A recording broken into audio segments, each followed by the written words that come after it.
Nós estamos iniciando mais um Papo do Bem pela Rede Luz Espírita e hoje nós estamos contando com a presença da nossa querida amiga Carla Fazzanelli, que hoje é presidente do EILUZ, uma casa tão conhecida e reconhecida aqui em São José do Rio Preto. E hoje ela veio nos abrilhantar com um tema muito interessante, a mulher na dimensão espírita. Eu quero agradecer, viu, Carlinha, a sua presença e me permita chamar de Carlinha, porque você é minha menina dos olhos. Então, vamos conversar um pouquinho sobre o assunto? Ai, querido, vamos, mas eu é que agradeço tanto. Que honra, que honra. Quando eu recebo esse convite, eu falo, oba! Oba, oba, oba!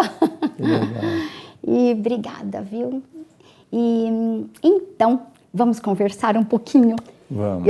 Eu trouxe algumas reflexões para fazer. Ai, com essa mente que nos ilumina, nos esclarece tanto. Acerca da mulher nos tempos atuais. Né, hoje tem sido um desafio ser mulher, porque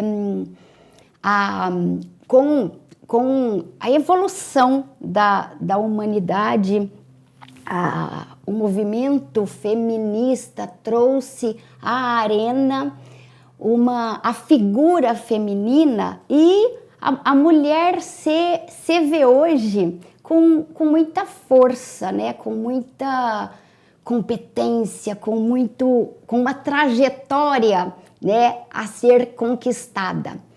E eu, como mulher, como mãe, como dirigente, né, como palestrante espírita e como profissional, né, sou psicóloga e recebo algumas mulheres que, na consequência deste palco que a mulher conquistou, está havendo alguns excessos, algumas distorções que eu queria refletir com você. Né? Em nome do feminismo, em nome deste famoso empoderamento, a mulher pode ter se perdido da sua natureza essencial, da sua profundidade feminina. Nós temos internamente uma força feminina e uma força masculina. Na mulher, a força feminina prepondera. No homem, a força masculina diminui. No homem, ao contrário, a força masculina prepondera e a feminina diminui. E a mulher, nessa fúria, nessa ânsia de conquista, eu percebo um desequilíbrio dessas forças que são psíquicas. Né? E a mulher, então, ela, no tal empoderamento, ela entra como uma força masculina, onde nas suas habilidades, no exercício das suas funções, é o seu feminino que tem que predominar. E aí isso leva a um assunto vastíssimo, porque é progresso, né? Houve uma conquista importante, fundamental. Só que houve também, é aquela história, né? Quem nunca come melado, quando come se lambuza. Eu acho que a gente anda se lambuzando. E agora parece que existe não mais aquela força da mulher para a completude, né? Para a equivalência, mas para o estar acima. E aí entra um raciocínio binário, né? Mulher contra o homem, quem é mais forte? E não é essa a arena do progresso, né? E o problema disso são as consequências que a gente vê, né? O número de divórcios, porque que casal que aguenta uma competição acirrada dentro de casa, onde deveria ser o pouso gostoso, né?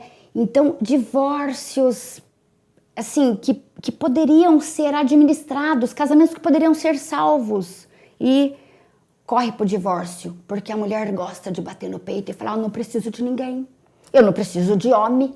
Então, você vê aí, né, uma consequência que a gente pode evitar com algumas reflexões, colocando no lugar, ajustando a nossa força e as nossas conquistas no eixo feminino, no equilíbrio do psiquismo, né? A força masculina em nós é esse impulso de conquista, a força feminina em nós é essa de cuidado, de zelo, de sustentação.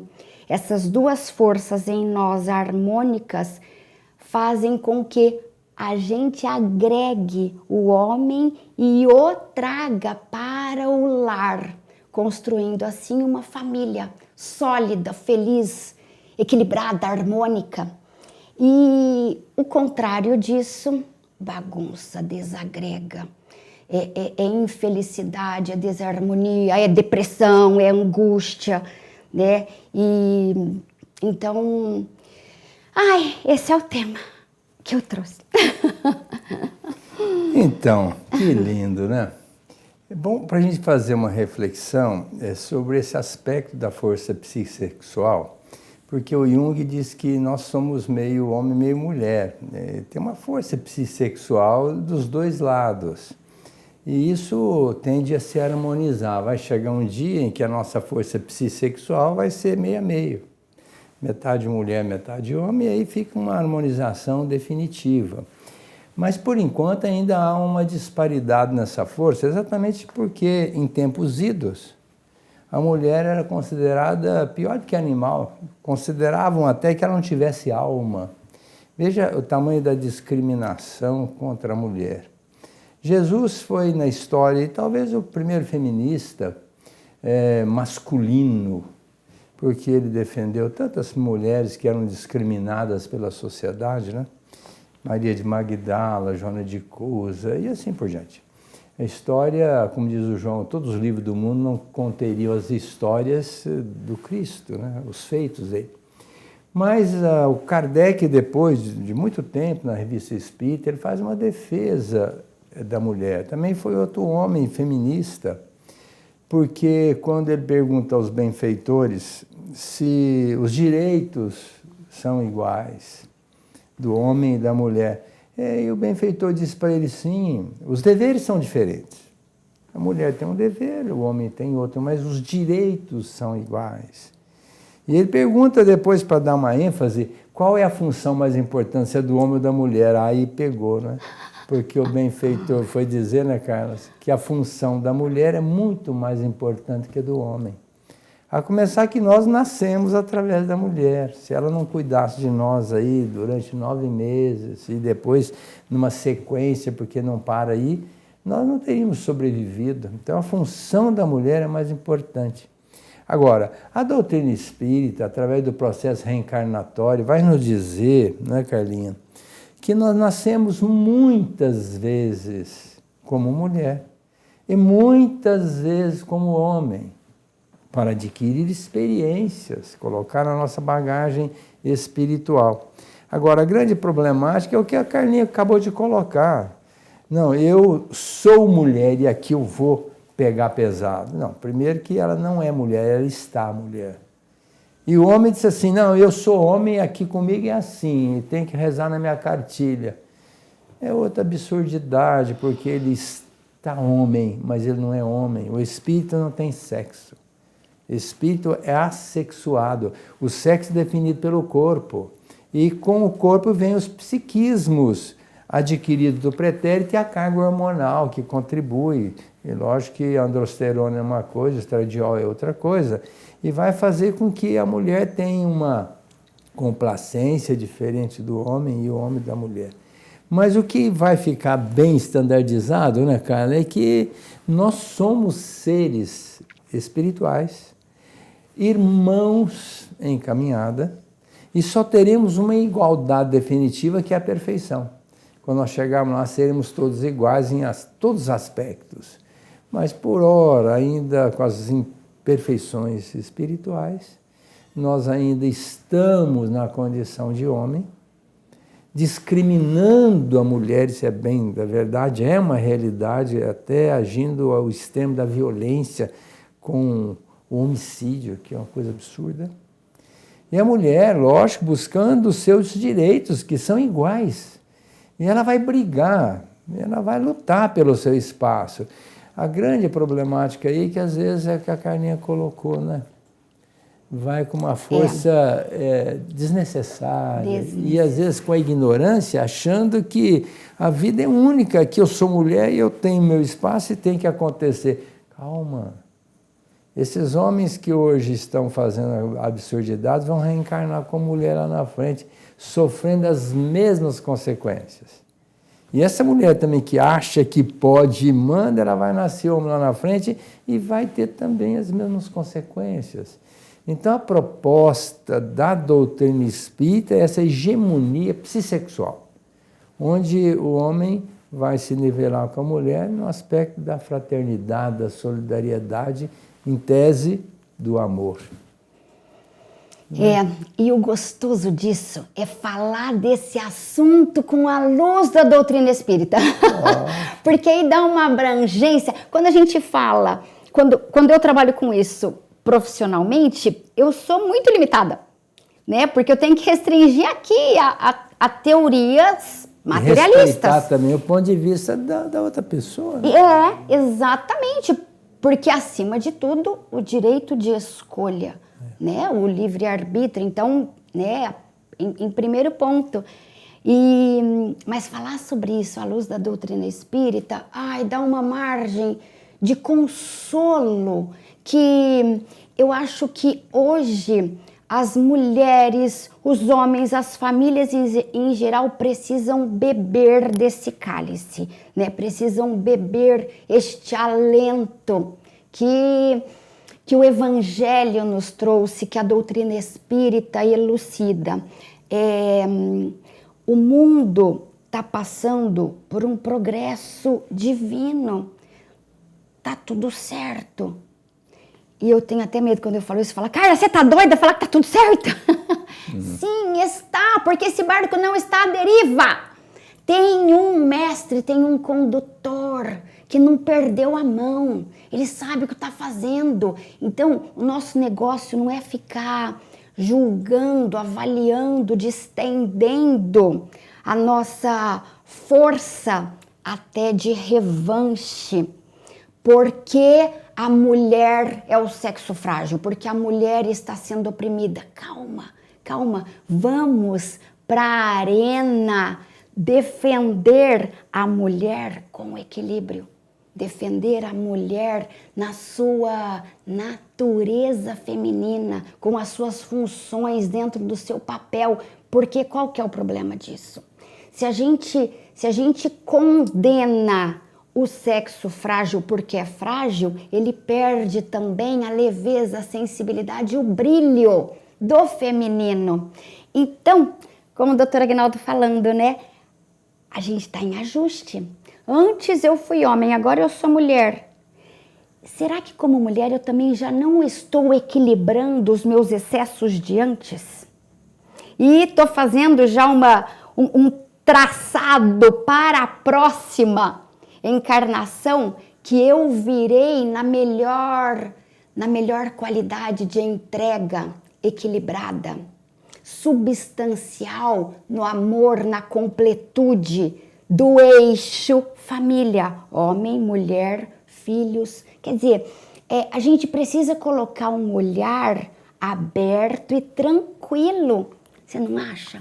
Sobre Carlinha, isso. Outro dia eu vi uma declaração de uma psicóloga onde ela diz o seguinte, que na formação personalística do filho, o marido, ou seja, o pai, tem uma força muito maior do que a da mulher. Aí eu fiquei pensando, mas meu Deus, como assim? Porque, é bem da verdade, tanto o filho como a filha se espelha muito nesse pai, se ele é honesto, se ele é trabalhador. Essa figura masculina é muito importante, com todo respeito à figura feminina, à figura materna, mas se o homem é trabalhador, se ele é honesto, se ele não tem vícios, se ele respeita a família, se ele... Quer dizer, isso vai pesar muito na formação personalística dos filhos. Porque quando esse pai sai do contexto e a mãe fica ali à frente da família, ela deixa de ser mãe, Carlinha. Ela vai ser tudo menos mãe. Porque mãe é aquela que fala assim, meu filho, eu vou contar para o teu pai. Isso é ser mãe. E ali ela não pode mais falar isso, vou contar para o seu pai. Ela vai ter que assumir uma posição, às vezes, de carrasca, vai ser dura, quando, na verdade, lá dentro dela, ela queria ser amorável, queria colocar no colo e dizer, meu filho, eu vou conversar com seu pai para que ele seja mais ameno, ou que ele possa ajudar você nesse sentido. Esse é o poder da mãe e da mulher. Agora, quando a gente entende isso, a gente vai ver as disparidades. Quando você falou sobre... Carlinha, você é louca. Se eu falar que se um filho matar uma mãe está certo, também vão me chamar de louco. Por quê? Porque às vezes esse filho foi um inimigo mordaz, um inimigo ferrenho dessa mãe numa existência anterior. Às vezes até essa mãe tirou-lhe a vida no passado. E agora voltam como mãe e filho, ou seja, aquele que tirou a vida dela volta agora como filho, para ela perdoá-lo, lhe dar carinho, e ele, de uma certa forma, também agora respeita essa mãe, porque é mãe, mas nem sempre esse filho vai conseguir perdoar essa mãe que lhe tirou a vida no passado, não vai entender que ela é mãe e que tem que honrá-la, e de repente, num momento de raiva, ele vai lhe tirar a vida. Aí eu vou dizer, tá certo, ele não conseguiu vencer sua imperfeição e a mãe tinha um débito, porque ele tirou a vida no passado. Então, mas isso não significa que está certo definitivamente, é para um momento, né, Carlinha? Porque futuramente, às vezes, vai inverter os papéis. Esse filho que tirou a vida da mãe volta agora como pai da filha, ela vem como filha, e aí vão tentar um reacerto. É o que Jesus disse, reconciliai com o vosso adversário. Enquanto estáis a caminho com ele. De outra forma, sereis entregue ao juiz, oficial de justiça, e pagareis até o último ceitil. Então, tem muita gente se degladiando no sexo oposto, sem saber até o porquê. Às vezes tem razões profundas no passado, e que teriam que acertar na atmosfera do amor, do perdão, mas não conseguindo levar isso adiante, voltam a fazer a mesma absurdidade do passado, incidindo no erro, jogando para a próxima existência ou próximas existências, né, Carlinhos?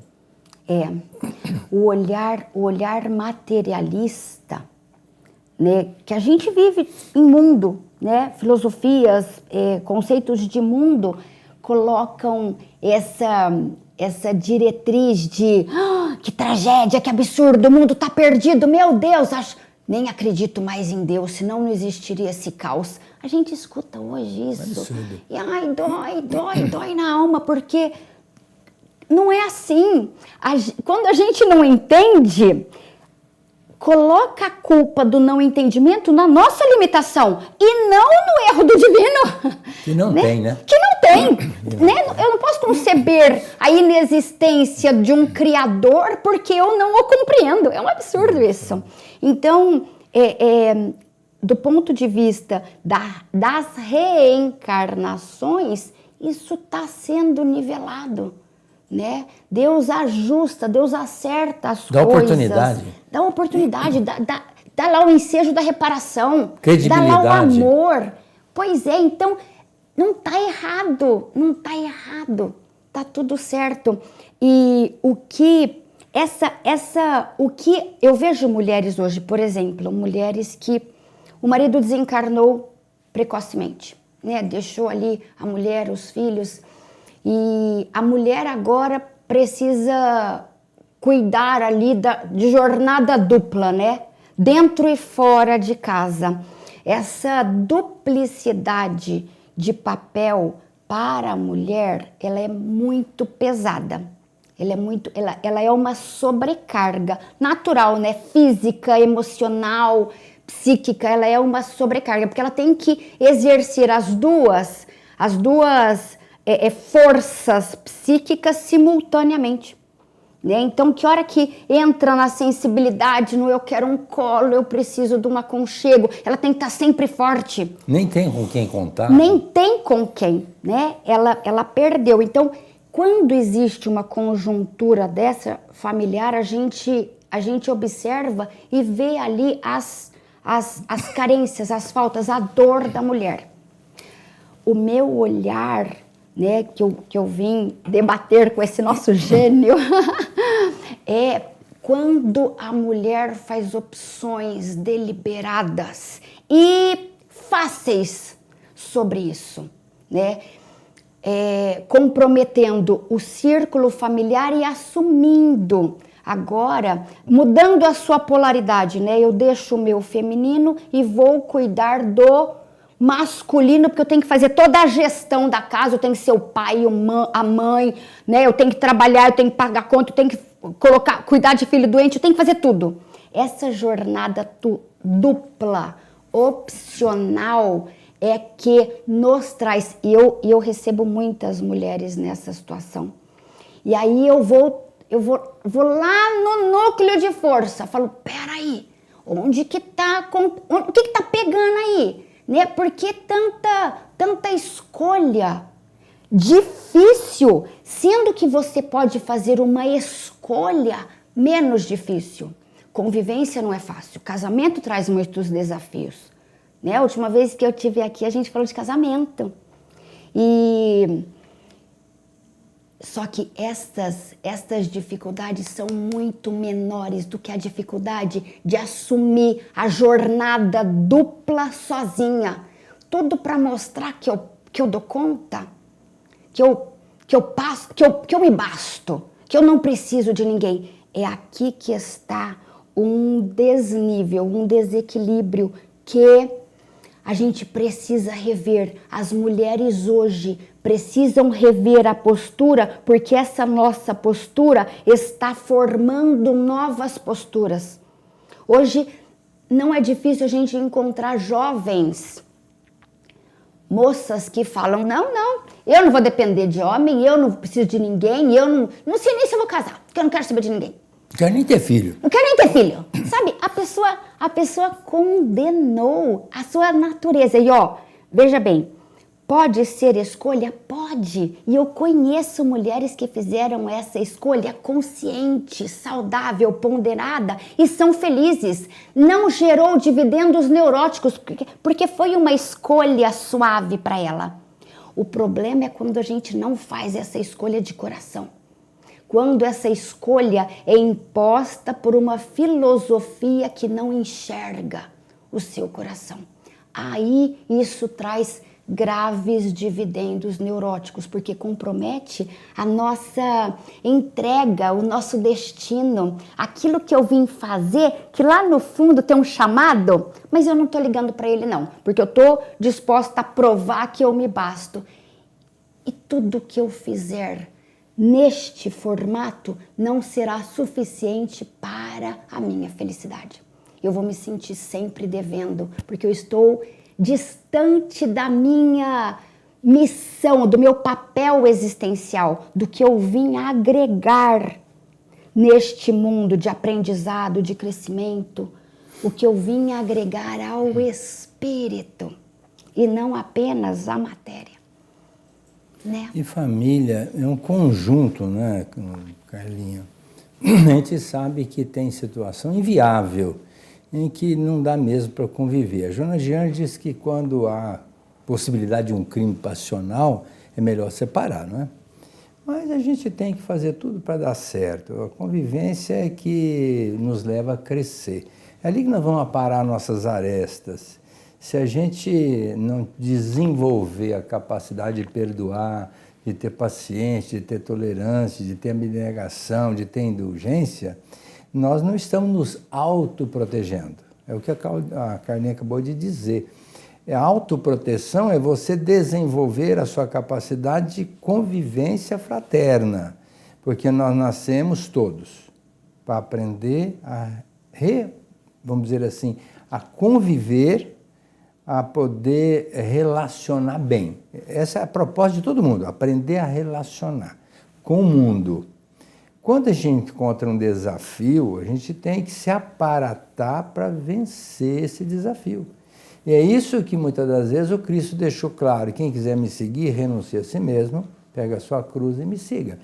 E aí então ele vai enfatizar a importância da gente se instruir e amar e se instruir. Com esse conhecimento nós vamos vencer as barreiras e vamos tornar, vamos dizer assim, homeostático, equilibrado esse relacionamento. Agora, se nós não nos trabalharmos para isso, esperar só do outro, fica difícil, porque o outro não vai nos dar aquilo que às vezes nós estamos esperando. E a gente precisa também abrir mão de alguma coisa e desenvolver no outro a sensibilidade de também compreender as nossas necessidades. Esse é o grande equilíbrio do casal, do homem e da mulher, do pai e da mãe, na execução de um plano de equilíbrio familiar. Carlinhos, o nosso tempo voou. Está esgotado, né? Eu quero agradecer muito a sua participação, que é sempre muito efusiva, com muito carisma, né? Com muita alegria, com muita garra. E eu conheço bem você, porque nós convivemos há um longo tempo, e eu sei que você é um exemplo de mãe, exemplo de esposa, exemplo de mulher, um exemplo de espírita, e por isso a nossa gratidão. Um abraço a todos e até a semana que vem com um novo Papo do Bem pela Rede Luz Espírita.